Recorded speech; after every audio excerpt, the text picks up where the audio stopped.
नमस्कार दोस्तों, मैं हूं अभिषेक चौहान और एक बार फिर से आप सभी का हार्दिक स्वागत है आपके अपने YouTube चैनल आइकॉनिक स्टडीज़ पर।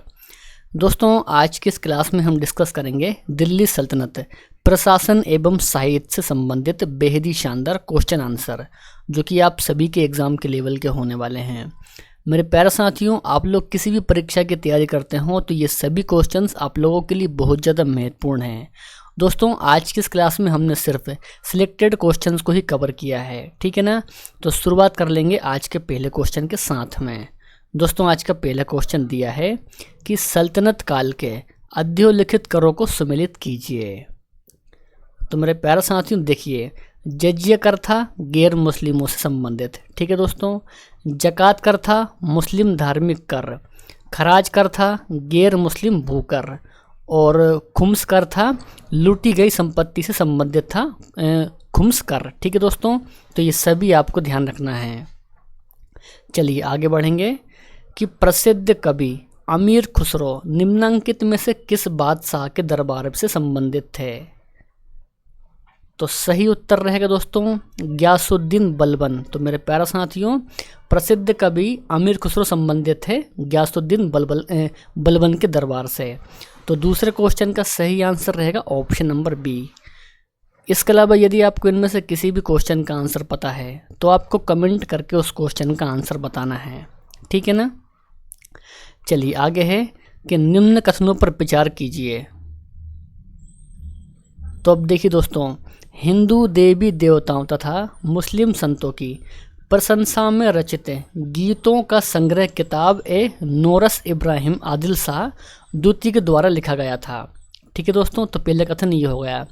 दूसरा कथन दिया है कि भारत में कव्वाली से जानी जाने वाली संगीत शैली के प्रारंभिक रूप के आरंभकर्ता अमीर खुसरो थे। इन कथनों में से कौन सा सही है, आपको बताना है कि इनमें से कौन कौन से सही हैं या फिर कौन सा सही है।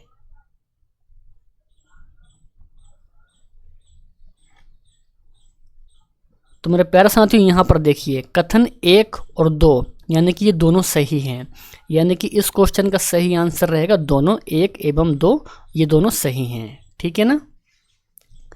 चलिए तो आगे है, नई फारसी काव्य शैली सबक ए हिंदी अथवा हिंदुस्तानी शैली के जन्मदाता कौन थे। Very important question. तो प्यारे साथियों, अमीर खुसरो थे नई फारसी काव्य शैली सबक ए हिंदी अथवा हिंदुस्तानी शैली के जन्मदाता। तो ये आपको ध्यान में रखना है। आगे है कि भारत के किस मध्यकालीन शासक ने एकता व्यवस्था प्रारंभ की थी। एकता व्यवस्था किसने प्रारंभ की थी। तो राइट आंसर रहेगा इल्तुतमिश के द्वारा प्रारंभ की गई थी एकता व्यवस्था। तो ये आपको ध्यान रखना है। आगे है कि सल्तनत कालीन अधिकारियों को उनके विभागों से सम्मिलित कीजिए, यानी कि कौन किस विभाग से संबंधित था।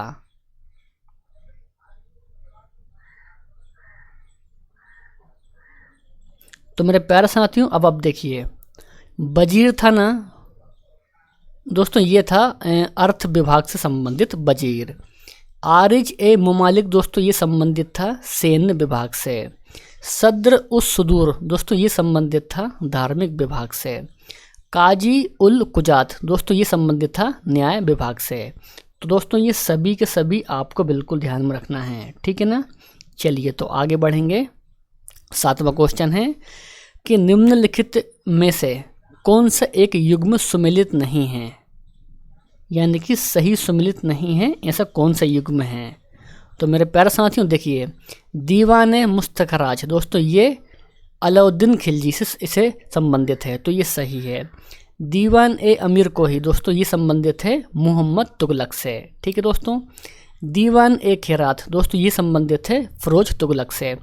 दीवान ए रियासत, लेकिन दोस्तों ये बलबन से सम्मिलित नहीं है, यानी कि 7वें क्वेश्चन का सही आंसर रहेगा ऑप्शन नंबर डी, कि डी जो ऑप्शन है ना वे सही सम्मिलित नहीं है। तो हमारा राइट आंसर रहेगा ऑप्शन डी। आगे है कि निम्न में से किसे हिंदी खड़ी बोली का जनक माना जाता है। बिल्कुल दोस्तों, स्टार मार्क करेंगे इस क्वेश्चन को। दोस्तों, अमीर खुसरो को माना जाता है हिंदी खड़ी बोली का जनक, तो ये भी आपको ध्यान रखना है। दोस्तों इसके अलावा यदि आपको आज का वीडियो हेल्पफुल लग रहा हो तो मेरी आपसे रिक्वेस्ट है कि इस वीडियो को लाइक और शेयर किए बिना मत जाना, ठीक है ना।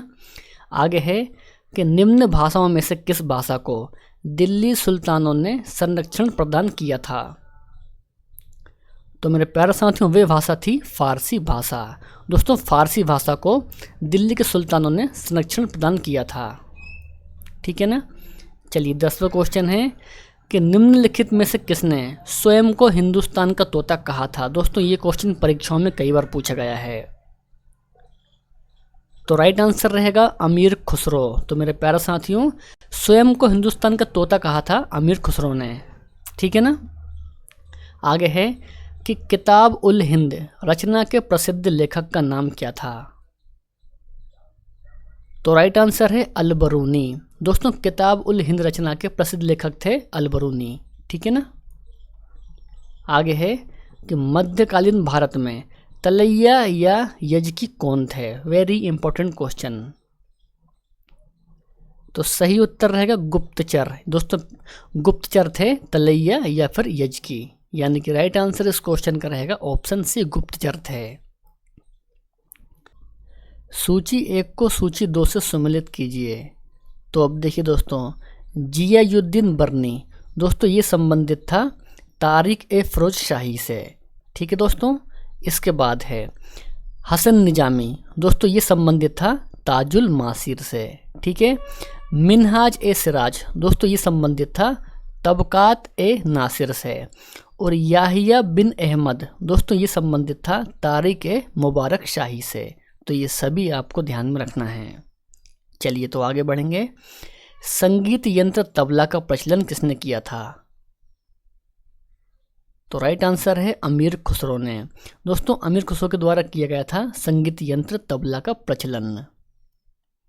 आगे है कि सल्तनत काल में अमीरों का स्वर्णकाल कहा जाता है। अमीरों का स्वर्णकाल किसे कहा जाता है।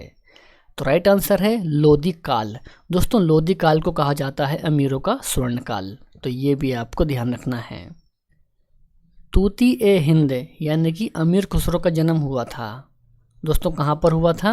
तो पटियाली में हुआ था अमीर खुसरो का जन्म। दोस्तों ये क्वेश्चन भी परीक्षाओं में कई बार पूछा गया है, ठीक है ना। चलिए आगे है कि सल्तनत काल में फवाजिल का अर्थ क्या था। फवाजिल का अर्थ क्या था सल्तनत काल में।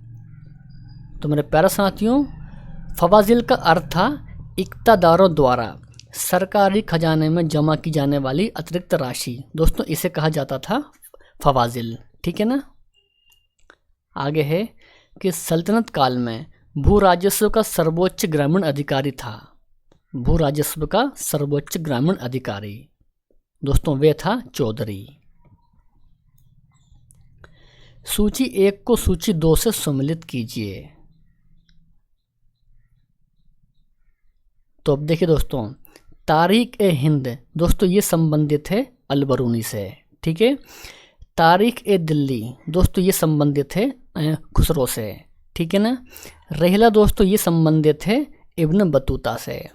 और तबकात ए नासरी, दोस्तों ये संबंधित है मिनहाज से। तो ये सभी आपको ध्यान में रखना है।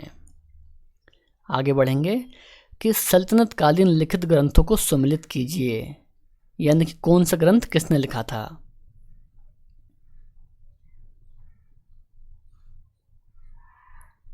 तो अब देखिए दोस्तों तारिक ए यामनी, दोस्तों ये लिखा था उतबी ने। फुतुहात ए फिरोज शाही, दोस्तों ये संबंधित है फिरोज शाह तुगलक से। खजाइन उल फुतुह, दोस्तों ये संबंधित है अमीर खुसरो से। और फतवा ए जहांदारी, दोस्तों ये संबंधित है जियाउद्दीन बर्नी से, ठीक है। तो ये सभी आपको ध्यान में रखना है। चलिए तो नेक्स्ट क्वेश्चन करेंगे 21। इतिहासकार बर्नी ने दिल्ली के सुल्तानों के अधीन भारत में शासन को वास्तव में इस्लामी नहीं माना, क्योंकि। तो मेरे प्यारे साथियों इतिहासकार बर्नी ने दिल्ली के सुल्तानों के अधीन भारत में शासन को वास्तव में इस्लामी नहीं माना क्योंकि अधिकतर आबादी इस्लाम का अनुसरण नहीं करती थी, ठीक है ना। तो ये आपको ध्यान रखना है। ऑप्शन नंबर ए हमारे इस क्वेश्चन का ये सही उत्तर रहेगा। हदीस है एक, दोस्तों क्या है हदीस। तो मेरे प्यारे साथियों हदीस से इस्लामिक कानून। मुगल काल में दरबारी भाषा थी। दोस्तों क्या थी मुगल काल में? दरबारी भाषा। तो मेरे प्यारे साथियों फारसी थी मुगल काल में दरबारी भाषा। मेरे प्यारे साथियों आज के लिए बस इतना ही। आज का ये वीडियो आपको कैसा लगा हमें कमेंट बॉक्स में आपकी राय ज़रूर बताइएगा। आज का वीडियो पसंद आया हो तो इस वीडियो को लाइक कर दीजिए, अपने दोस्त और भाई बहन में इस वीडियो को शेयर भी कर दीजिए। तो मिलेंगे हम नेक्स्ट वीडियो में। जय हिंद, वंदे मातरम।